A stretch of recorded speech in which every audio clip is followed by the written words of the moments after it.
look at you now, you're alright. Hello. Welcome back to another episode of She's Doing All Right. This is a podcast where we're talking about motherhood, mental health, and anything else I feel like talking about. I'm not sure why I said motherhood that way, but it's done. It's said. So we're just going to move on. Today we are discussing Pinterest and the parenting board that I have on it. It's titled Parenting and Teaching. I think my Pinterest is Sarah MG Carter or Sarah.G.Carter. If you want to follow me there, I'll follow you back. I just like Pinterest and I love seeing other people's ideas, mostly because I get the best advice from it. And so we all know by now Pinterest is a search engine. And so when you plug in anything for parenting or raising kids, you're going to get some really good feedback and the algorithm's just going to shove more of it in your face. So I have compiled a little list of 10 things that, like 10 of my favorite pins from Pinterest in regards to parenting, except for the first one. It's actually from a podcast. And I think there is also one from Pinterest, or from, Instagram. So the vibe is Pinteresty though. So we're gonna go with that today. I've been compiling this for over 4 years and I love it. So let's just dive in. The first one is one of my favorites, and I only just saw this, but it hit home so much. It says, it's not our job to prevent our children from experiencing emotional pain. It's our job to prevent our children from feeling alone in their emotional pain. And this one really resonated because when I talk to my friends, first of all, I'm really lucky that I have a mother who has done the work. She is constantly growing and she's setting such a good example for us and like me and my siblings and honestly just people around her for what it's like to grow and never to stop doing work on yourself. I know a lot of my friends don't have parents like that. I think that for the Gen X and Boomer generations, it's really hard to take criticism from somebody younger because they were told always respect your elders.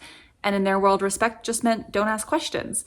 Don't push them to acknowledge anything different, right? So those conversations are really hard for them. And in this quote, it's suggesting that we don't actually have to place the blame for what they caused, but just maybe they could take ownership in the fact like, oh, I wasn't there for you when you were feeling that pain. And it's because I didn't have anybody for me on that pain.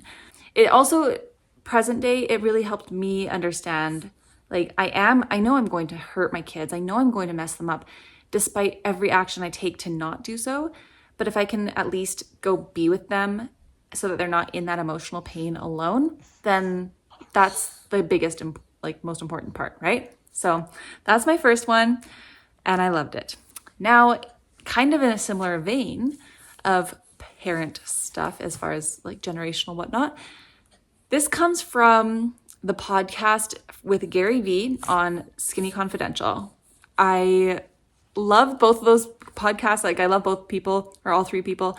But Gary Vee talks about this one thing and it made me chuckle his delivery. The way he did it was so funny. He says, your parents messed you up. But guess what? Sweet Grandma Fran that you love so much, she messed up your mom. And you remember your great grandma Dorothy, she messed up your great sweet grandma Gran. She messed up your sweet grandma Fran. You know what I'm saying. You need to listen to the actual clip. I wish I could find a way to splice it in here, but I don't know how to do that.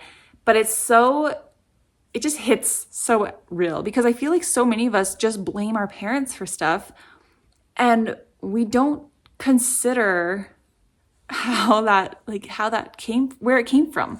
And I was talking with my grandpa, he's visiting this weekend, and we're talking about what his mom went through. My great grandma was a mail order bride and came to Canada with not speaking really any English and then had, 11 kids on a farm by herself. She birthed one with a doctor and the rest were done at home.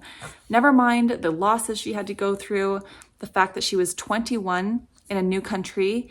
Her husband was constantly gone. Like, there's just so much trauma from that alone that got passed down to my grandpa, then to my mom, and then to us. And that's not even touching my grandma's side of stuff or my dad's family lineage. Like, we have to realize that we can't just blame our parents for something without acknowledging that they were also us once. They were also hurting kids. So I really do like this quote of just recognizing that everybody has their good and bad sides, and we're all just going to mess up, especially as parents. We cannot be perfect. but we're trying to be better, and that's all we can do. Also, I have my daughter with me today. If you hear some little comments in the background, she's so sweet and just sitting here with her soother in her swing. So moving on to the next one. This is advice for children. And also I'm going to be posting all of these pins on She's Doing All Right podcast Instagram. So you can look at them over there if you want to actually see them in their Pinterest form. So this one was advice for children. The hardest thing you will ever do in life is balance kindness with boundaries. And when in doubt, always stick to the boundaries. I love this. Often when I'm looking at parenting tips, I think of my family or my mom specifically, and sometimes my dad as well. And I just wish I would have been able to give them a moment of this, like give them this advice as a little kid. And I wonder how that would have helped them grow and like how they would have had a healthier, better childhood. But yeah, I really like this one. It's something I'm going to make sure I'm teaching to my kids of balancing kindness and boundaries are more important, especially for my daughter, to be honest. I hope to raise both my children very similarly, but in today's world, we do have to raise girls a little bit more defensively. And I will be teaching my daughter to not be nice to men. I will be teaching her that if a man is asking her for advice, especially about a vehicle or something in a parking lot, that he's not there to be kind. Men don't ask women for help. That's just, unfortunately, a fact. They are trying to talk to you to do something. They have got ulterior motives. And it doesn't mean that they're necessarily bad, but they're ulterior motives. Now we're moving into a little bit of reflection, self-reflection. This is a pin that the title says, "Why did my child's behavior trigger me?" And here's just a few of the options or like suggestions they have around it. You are either taking their behavior personally, you are already stressed out or irritated, you expect that they should know better, their big reaction triggers your own anxiety or trauma, or maybe you feel that they are being intentionally disrespectful. This is so relevant for me. I've talked lots on this podcast about mental health and being triggered, and I'm now in therapy again, which is, I'm loving it. Not really. You don't love therapy. It's painful and it sucks, but I am loving the opportunity of it. And yeah, realizing how much my son's behavior triggers me. One thing I just realized the other day was that I've often said I feel like it's a sibling relationship where I'm just so frustrated because I'm like, okay, I want mom to come take care of this because this kid is being so annoying. And I have to remind myself, this is actually my kid and I'm the mom. So how am I going to deal with it? And it only just recently clicked because like I'm responding this way to my son's behavior because I was actually kind of parentified. Like I had to take care of my kids, or my siblings rather, and raise them. But I was expected to act like a parent, but not discipline like one. And that was really challenging to find that line because the respect was never given and I was never taught how to earn it. So when my son lashes out at me, I feel like it's just mostly in being intentionally disrespectful because that's what my brothers would do. Because why would you want to listen to your older sister? Another one is their big reactions triggering your own anxiety and trauma. Anytime that there's people in our house or we are in a public space where I think that his big reaction is going to make other people uncomfortable, I get so anxious. And then it's a lot easier for me to want to snap on him. And that's because I wasn't allowed to have my own big emotions. So especially in public, especially if they were making other people uncomfortable. So I really like this one of looking at why did my child's behavior trigger me? Because there's so many options, but really we only lash out at our kids because of something going on in us. We are the adults. We are still learning how to emotionally regulate ourselves, but our kids are kids. They don't know anything at this point, and it's up to us to teach them. And yet we cannot teach what we do not know. So asking these questions, doing the work, it's painful, it's uncomfortable, but we become better parents for it, and we have better relationships with our kids, and therefore they become better people. So it's a win-win all around. It just sucks for us in the moment. This is a quote I simply love. There's really not much to it outside of just, I love it. It says, "I am mostly guessing at how to raise children. I apologize for the horrors of the world. I point to the moon. I talk about love. I serve toast." I feel like that just sums up motherhood.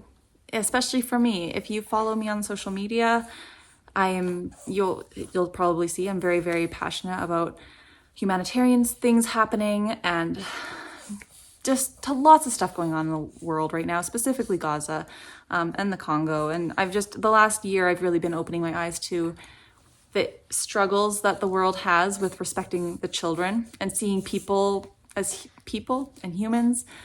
And my heart has been shattered so many times. And then I have to come back and just raise my own kids and not share that with them, but somehow practice building empathy for them so that they don't become the people that cause these issues. I want them to be the people that help fix these issues. So I love this I apologize for the horrors of the world. We point to the moon. Here's some toast. We talk about love. Like, it's just a simple quote. And we are all guessing at how to raise kids, aren't we? If you are not guessing, if you're doing it completely 100% sure all the time, I don't believe you.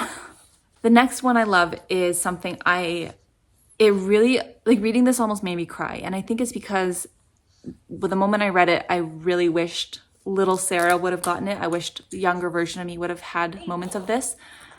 It says, it's always okay to start over mid-discipline.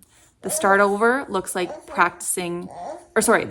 practices healthy conflict resolution skills. It gives a chance to repair the relationship, and it shows children how to respond when they make a mistake. And it sounds like this. It says, that's not how I wanted to say that. Can we start over? Can we do a do-over? I did not like how I was just talking right now. Or I apologize for yelling. That's not how I wanted to talk. Let's start over. So I don't know if I've spoken too clearly about it on the podcast, but I've definitely gone in depth with it in boat therapy. But one of the biggest things with my son is that he really causes me, well, I'll say it. Yeah, he really causes me to rage. But it's not obviously him. That's how I feel about it. But it's things inside of me that I'm disciplining the way I was disciplined, which is what I don't want to do. I'm forgetting that he's 2.5, barely 3. And then while he is so smart, he does not know what he does not know. And I'm also always struggling with the fact, like, I need to remind him and myself that this is a long-term relationship. So we're going to have to apologize. We're going to have to say sorry. And it's okay to stop in the middle of yelling. You don't have to finish the sentence, walk, and then just keep being mad. Like, you can stop mid-yell and change the tone and acknowledge that this is not how you want to be speaking because it's not kind or it's not helpful, whatever the situation is. I've thought about it, but not necessarily in as much detail, in the sense of, like, what is it going to teach or how does this sound? So I really loved this pin because it just, it's okay to start over mid-discipline. And it's going to show our kids how to take responsibility for, like, their responses, essentially, to mistakes. I really appreciate that. And something I hope to start implementing. I need to write some of these and just put them on my fridge so I see them more frequently. And then I think that's where they become implemented into our daily lives, you know? So another one is, this one's actually about food. And I can see how it would turn it, you could do this with so many different things. But when your kids say, yuck, I don't want that, instead of saying, oh, just try it, you might like it, try saying, well, what would make it better? I really like this because I have been doing this when it comes to him not wanting to get in the vehicle or him not wanting to leave, like the library, or sometimes even just getting dressed. I can be like, okay, well, what would you like to wear? Or what would you like to do instead? He'll tell me, I want to stay at the library. Oh, I love staying at the library. Why don't we come back here again later? We do have to go home right now, but can we come back tomorrow? And I know that is what he wants because I've asked, how can we make this better? So I really like that one. And with food, I need to try it because honestly, with kids, a lot of the time people don't, this is such a bit of a tangent, but a lot of time people don't season their vegetables. Like, my husband will just serve up broccoli, not even steamed in salt water. It's just steamed or boiled. And I'm like, why would you expect a child to want to eat that? It tastes like ground. So no, let's put some seasoning on there. I've been serving the broccoli or carrots or honestly any vegetables with some salt, a little bit of pepper, a bit of butter, and Parmesan. Your kid's gonna love it. Well, Ideally, they'll try it anyway. But again, I don't say like, just try it. I'll usually go, oh, this is so good. This is one of my favorite foods. And then he'll eat off of my plate, or I'll take all of his off of his plate and then he wants it back. But I like this concept of just being like, what would make it better?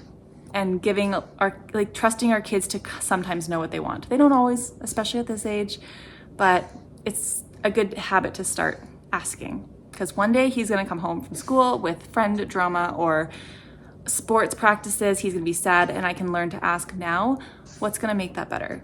Maybe it's a cookie, maybe it's a hug, maybe it's something completely different. I don't know, I haven't been there yet, but I like that concept of asking. This other one is, I believe it's the last one I've got here.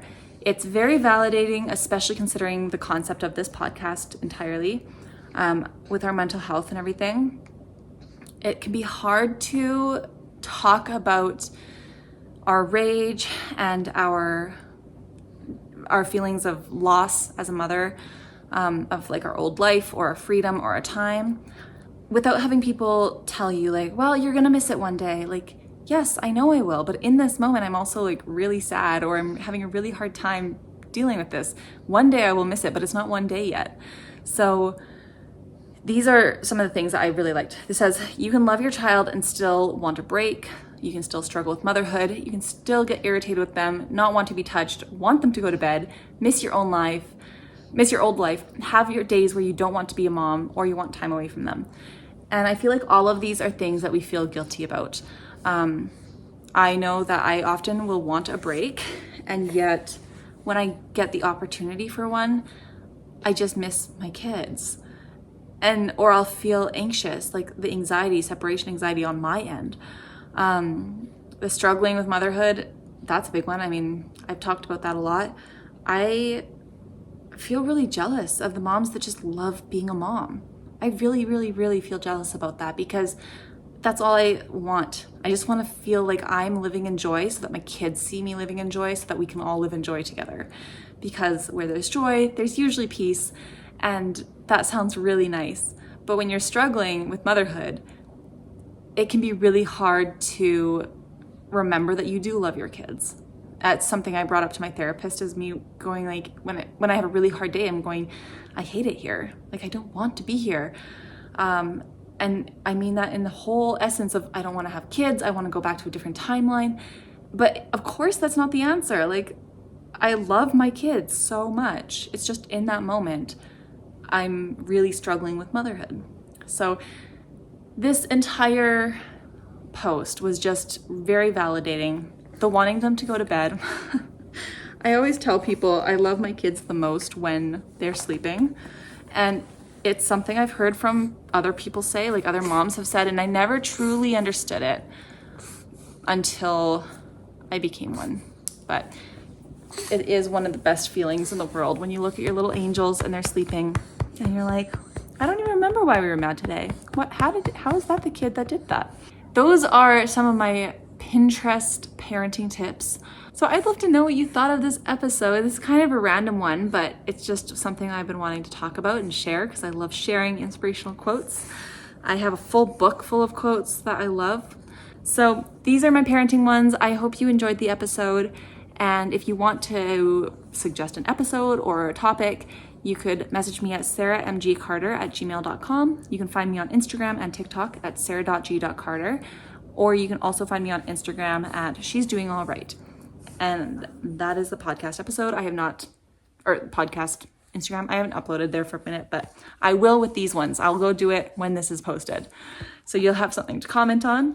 Let me know your favorite, whether it's in this list or if you have something else. And if you want to be part of the board or part of the Pinterest gang, let me know. Come find me over there and I can see what you're sharing. You can see what I'm sharing, and we can just help inspire each other. Sounds good to me. Thank you so much for listening. I hope you're doing all right. I'll see you in the next episode. Bye. Look at you now, you're alive. Oh, look at you now, you're alright. When the nights